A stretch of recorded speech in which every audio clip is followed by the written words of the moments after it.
नमस्कार, आपण पाहत आहात महाराष्ट्र जनता न्यूज। गेवराईत बेकायदेशीर मावा कारखान्यावर पोलिसांचा छापा।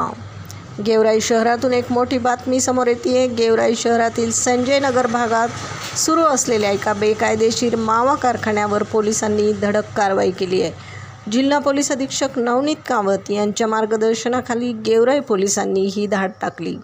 या कारवाईत जावेद शेख या 38 वर्षीय आरोपीला ताब्यात घेण्यात आले।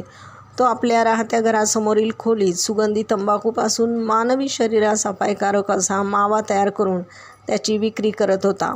पोलिसांनी या छाप्यात प्रतिबंधित सुगंधी तंबाखू, सुपारी, मिक्सर आणि मावा तयार करण्याची मोठी मशीन असा एकूण 2,12,700 रुपयांचा मुद्देमाल जप्त केला।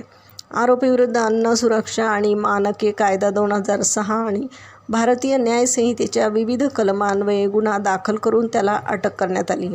या प्रकरणाचा पुढील तपास उपनिरीक्षक संजय उदगीरकर करीत आहेत। अशाच ताज्या घडामोडींसाठी पाहत रहा महाराष्ट्र जनता न्यूज। बीड प्रतिनिधीसह महाराष्ट्र जनता न्यूज।